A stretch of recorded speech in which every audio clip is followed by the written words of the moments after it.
नमस्कार and welcome back to my channel decoding life.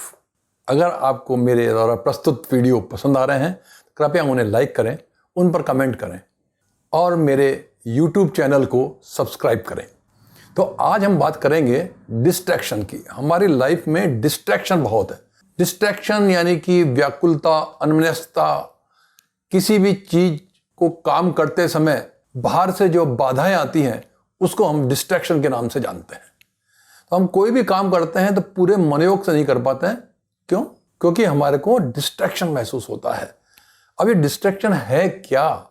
Distraction है जैसे कि कई बार नॉइस, आप जो काम कर रहे हैं वहाँ पे शोर बहुत है। नॉइस वातावरण की भी हो सकती है और नॉइस वहाँ पे रहने वाले लोगों के बात करने की, ऊंची आवाज़ में बात करने की, मशीनों की, किसी भी चीज़ की, जो भी अनवांटेड साउंड है उसको हम नॉइस कहते हैं, जो हमें नहीं चाहिए। तो वो जो एनवायरनमेंट में नॉइस है वो एक डिस्ट्रैक्शन का बहुत बड़ा कारण होता है। एक और कारण होता है डिस्ट्रैक्शन का, वो होता है इंफॉर्मेशन ओवरलोड। आपके दिमाग में सारी चीज़ें इतनी ज़्यादा भर जाती हैं कि आपको ध्यान ही नहीं रहता है कि मुझसे किस चीज़ के ऊपर मुझे कंसंट्रेट करना है, कौन सी प्रायोरिटी वाली चीज इंफॉर्मेशन है और कौन सी जो है वो इंफॉर्मेशन मेरे लिए यूजलेस है।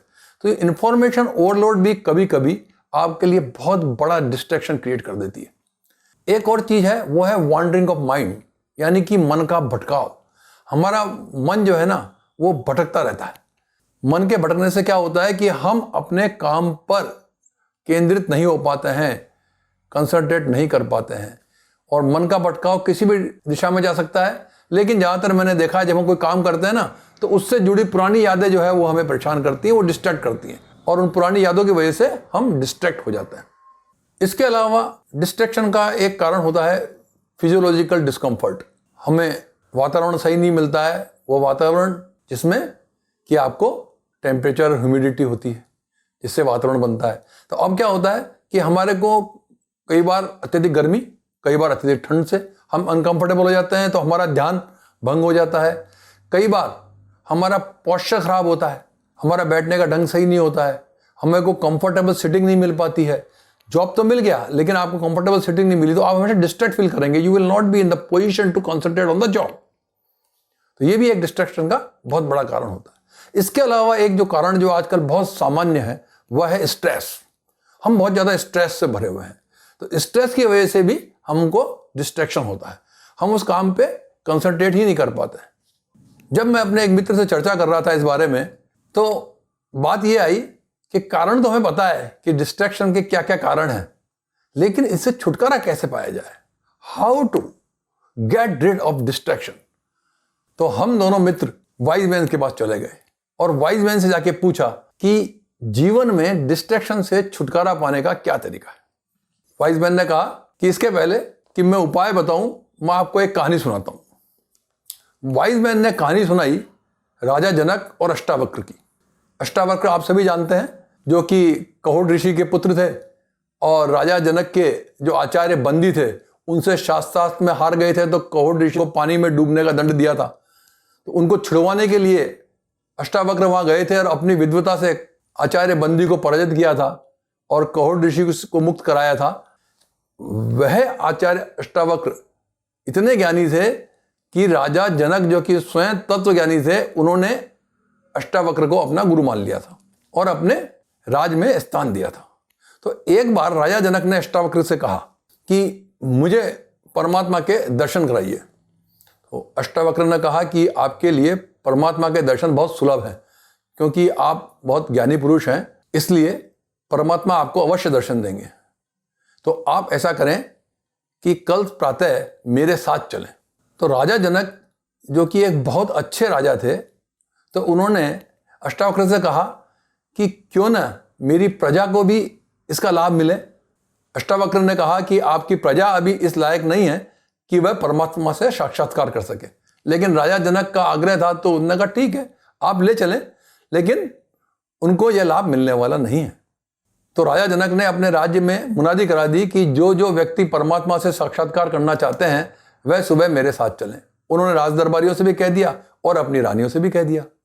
सुबह राजा जनक और अष्टावक्र के साथ उनकी रानियां उनके पीछे दरबारी और उनके पीछे प्रजाजन परमात्मा से मिलने हेतु निकल पड़े। उन्होंने प्रस्थान किया ही था कि थोड़ा आगे राज्य से बाहर जब वो निकले तो बहुत बड़े बड़े सोने चांदी के पहाड़ दिखाई दिए। तो प्रजाजन उस तरफ टूट पड़े। उन्होंने कहा कि परमात्मा तो क्या है, किसने देखा है भी या नहीं है, सामने सोने चांदी के पहाड़ दिख रहे हैं तो अपन तो सोने चांदी लेके जाते हैं, अपना जीवन का निर्वाह हो जाएगा और हम जिंदगी हमारी खुशी खुशी निकलेगी। राज दरबार ने भी ये सोचा कि अपने को तो सोने चांदी मिल रहा है इतना ज़्यादा जितना जिंदगी में देखा नहीं उससे ज़्यादा, तो अपने को तो सोने चांदी हासिल कर लेनी चाहिए। राजा जनक ने अपने दरबारी को कहा कि व्यर्थ में तुम भौतिक वस्तुओं में क्यों पड़ रहे हो, अपने को परमात्मा से साक्षात्कार करना है, आगे चलते हैं। लेकिन दरबारियों ने और प्रजा ने राजा जनक की नहीं सुनी और वह स्वर्ण मुद्राएं और चांदी सोने के भंडार इकट्ठे करने के लिए रुक गए।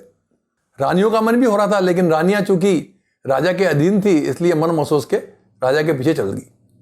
आगे गए तो आगे एक बहुत बड़ा पहाड़ हीरे जवाहरात का जगमग करते हुए अलग अलग किस्म के हीरा, पन्ना, माणक, मोती वहां पे ढेर लगा हुआ।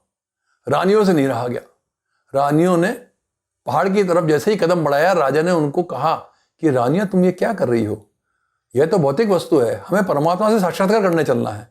लेकिन रानियों का लालच इतना ज्यादा था, जिनके पास इतने आभूषण थे, इतना स्वर्ण मुद्राएं थी, फिर भी उन हीरे जवाहरात को देख के उनका मन लालायित हो गया और वह वहां पे रुक गई।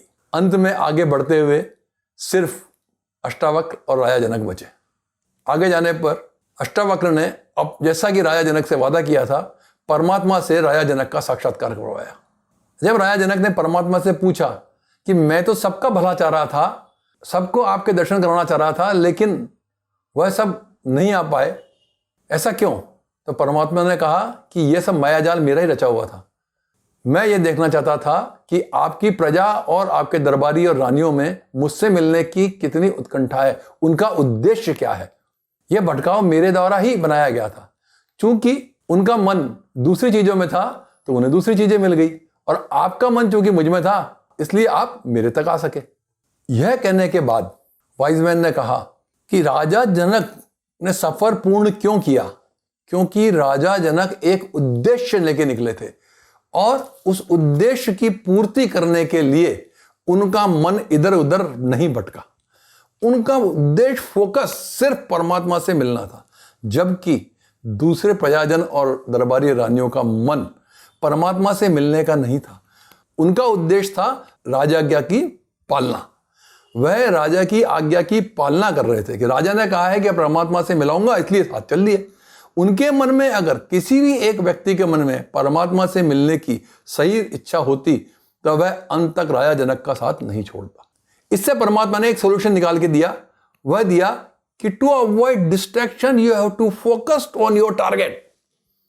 अगर आप अपने टारगेट पे फोकस करेंगे तो जिंदगी में कोई भी चीज आपको अपने उद्देश्य से नहीं भटका सकती है। जीवन में कितना भी डिस्ट्रैक्शन पैदा हो, you will never fail in achieving your target. जो आपका गोल है, आपका उद्देश्य है, आपका टारगेट है, वह कब मिलेगा? जब आप पूरा फोकस की तरफ कर देंगे। जैसा कि महाभारत काल में दीक्षा के दौरान कौरवों और पांडवों के मध्य अकेला अर्जुन ऐसा था जिसे लक्ष्य भेदने के समय सिर्फ चिड़िया की आंख नजर आ रही थी, बाकी सबको किसी को चिड़िया, किसी को पत्ते, किसी को बादल नजर आ रहे थे। और द्रोणाचार्य ने कहा कि अर्जुन संधान करो, लक्ष्य का भेदन करो। किसी और को यह आज्ञा नहीं दी, क्योंकि उनको पता था कि किसी और का फोकस पूर्ण तरह अपने काम में है ही नहीं। अर्जुन का फोकस पूरी तरह अपने काम में था, इस वजह से वह सफल हो सका। तो सफलता के लिए जो अत्यंत आवश्यक है वो है focus. If you focus on your target, no distraction can stop you in achieving it. So my dear friend, follow the advice of the wise man and go ahead and focus on the target. You will definitely achieve it. So I once again request you to kindly subscribe my channel and like the video and comment whatever you want. Thank you. Goodbye. Have a happy and healthy life ahead.